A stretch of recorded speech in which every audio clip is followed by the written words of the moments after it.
You have been watching Nighttime. Now for our final programme, we go back to ITN in London, where Susan Osman has the morning news.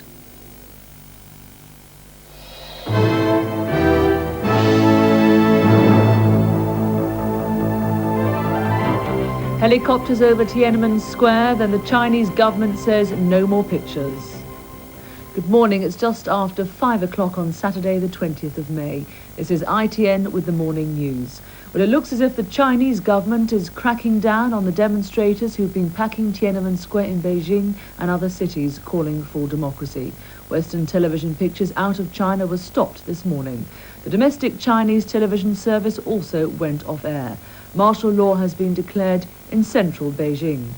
Before picture transmissions were stopped, CBS sent these pictures of scuffles between police and students just off Tiananmen Square. The students were refusing to go, the police were getting angry, and blood was spilt for about the first time in the course of the anti-government protests. We've had this phoned report from our correspondent in the Chinese capital. We've just heard that the government has declared a total news blackout in China. They have issued an order saying that foreign reporters are forbidden to incite or instigate the Chinese to march and should not conduct interviews or make tapes or videos or take pictures on the streets or at any government offices, schools, factories and mines.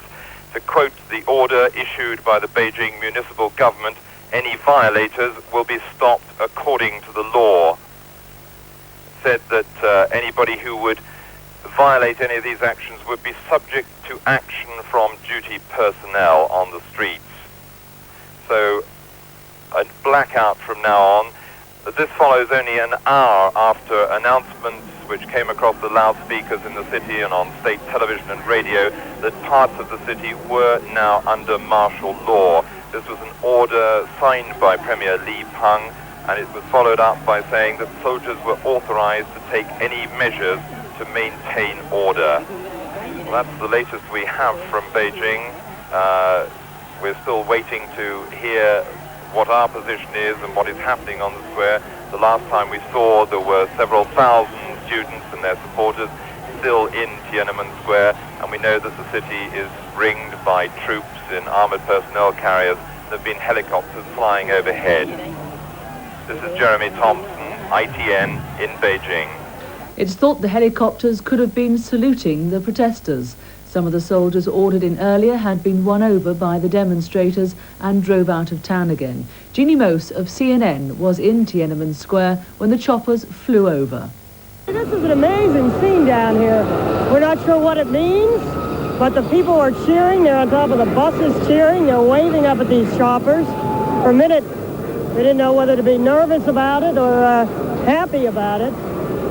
And we still don't know what it all means. They circled the square once, and now they're heading west the exact same direction the troops that were headed for the square last night, the same way those troops headed out of town when confronted by a large population that simply surrounded the convoy of trucks. Some 20 of them spent the entire night, the protesters linking arms, surrounding the trucks, talking to the soldiers, trying to convince them that coming to the square was not the thing to do. CNN eventually stopped transmitting from China at 3:05 our time. They'd won an extra hour by haggling with government officials and asking for written orders. The government has ordered us to shut down our facility. We are shutting down our facility. Can we sign off? May we sign off? Let's see Bernie. May we sign off? Let's see Bernie. May we sign off? May we sign off? Okay, we've heard the orders. We have our instructions from headquarters in Atlanta for Steve Hurst. Goodbye. It's been a lot of fun. It's been very interesting. I've never seen anything like this. John Lewis. Interesting hardly describes what we've seen, Bernie. Mike Chinoy. The most extraordinary event I've ever witnessed in 20 years of following China. In my 26 years in this business, I've never seen anything like this. 600 Soviet troops have pulled out of Sherbergarden, Hungary, the first of 10,000 to be withdrawn by the end of this year. Soviet soldiers have been stationed in Hungary since the uprising in 1956. Engulfed in diesel smoke from their tanks, these Soviet soldiers left Hungarian soil in a carefully stage-managed withdrawal. Here was Mr. Gorbachev's ability to sell arms control in a hard-hitting public relations package aimed at the West. The Hungarian villagers who watched rarely glimpsed the Red Army soldiers camped in their midst. All but Soviet officers are confined to barracks in Hungary.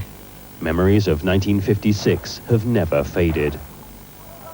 Among Soviet armor sent to crush the Hungarian uprising was the same 13th Tank Guard Division, which pulled out of Szarvogard. Now these young soldiers are part of the 500,000 men in 6 tank divisions Mr. Gorbachev is disbanding over 2 years, then challenging the West to match him. We want peace, and the English and British people want peace. The United States of America want peace. Well, the next step, I think, should be from your side. The West is watching this process closely, but saying because Warsaw Pact forces far outnumber NATO, the Soviets should cut troop levels first. This is only part of the bigger Soviet troop withdrawal from Eastern Europe since the Second World War. And here in Hungary, with memories of 1956 still present, it has a special significance. 3 British climbers have fallen to their deaths on North America's highest mountain, Mount McKinley in Alaska. The National Park Service said they'd ignored advice to turn back when the weather worsened. Chris Massey from Reading, John Lang from Chorley, and Julian Dixon from Cumbria were climbing, roped together, in snow. They were at about the 18,000 foot level and fell and came down this gully called the Orient Express and landed. They fell about 3,000 feet, and that's where they were found. Here, 4 men were killed last night when their BMW car went over a cliff and fell 200 feet into the Avon Gorge in Bristol. A 5th man survived the crash. The car burst into flames. It came to rest near the A4 Portway, one of the main roads into Bristol. All the victims are thought to have been in their early 20s. I'll have more news, including the sport, later. Coming next in part 2, David Cass with our World News. Join us then.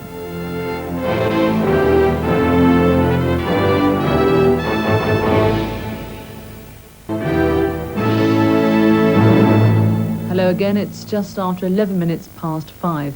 Now our world news. This is the edition we satellited overseas last night, so it doesn't have the very latest developments on the China story.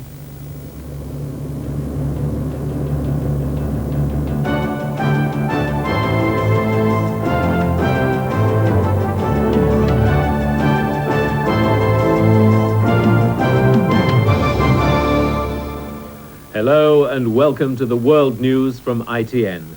I'm David Cass in London with the top international reports. In the programme today, tension in Beijing as troops move in. 4 dead in the first armed clash of the Palestinian uprising, and the police video of how Britain's worst sporting disaster began. First, China has ordered thousands of troops into central Beijing to end the student uprising in Tiananmen Square. But the protesters have refused to leave despite a government decree making their protest illegal. In a dramatic broadcast to the nation, China's Premier Li Peng promised very tough measures to stop what he called riots in the capital. Li Peng said the situation is getting worse. The future of the People's Republic is being challenged. He added, others are trying to take advantage of the students. ITN's Jeremy Thompson reports from Beijing. Premier Li Peng appeared on state television late tonight with a grim message to the nation. Beijing was in a state of disorder, the country on the verge of chaos, and the army would be sent in to deal with it. Speaking to the Communist Party hierarchy in the Great Hall of the People, Premier Li appealed to the army to do their job. He hoped the people would support them. His words seemed to reflect the hard line of Deng Xiaoping, though the senior leader was not present. Also noticeably absent from the top table, party chief Zhao Ziyang, who'd reportedly offered his resignation after failing to stop this crackdown. President Yan Shang-kun then announced the army was now surrounding Beijing, not to harm the students, he said, but to protect the city. The tension had been tightening since sunset. The voice of authority echoed over the darkened streets. Go home and you won't be punished. A chill warning to the crowd still pouring into the square. On Tiananmen itself, another drama was unfolding. Student leaders held a crisis meeting at their command center. Then came the crackly announcement. The hunger strike was over, provisionally called off to protect the students' lives. It was heralded as a great victory, not a back-down. Thousands of students were then instructed to stage a sit-down protest. They had no intention of leaving, despite the government's warnings that measures would be taken to stop the chaos. But the decision to end the hunger strike is by no means unanimous. These aren't college students, for instance, just among several universities who have decided to carry on with their hunger strike. There are many more around the square here tonight, and that may still bring about the crackdown that's been hinted at all day by the government. You're not scared of the soldiers? I'm not scared. I will stay here. I'm not scared. I didn't expect the soldiers even before my coming here. It's a matter. Somebody got to make some sacrifice. As midnight approached, troop trucks were moving into place around the square. Dozens of them among the crowds, many towing trailers with canvas covers, their contents unknown. Unconfirmed reports said 300,000 soldiers had been drafted into Beijing. In the convoy, a bulldozer, probably to clear the squatter camp now on Tiananmen. Student reinforcements rushed to the square as the pro-democracy campaigners prepared for confrontation. Their orders, when beaten, stay calm.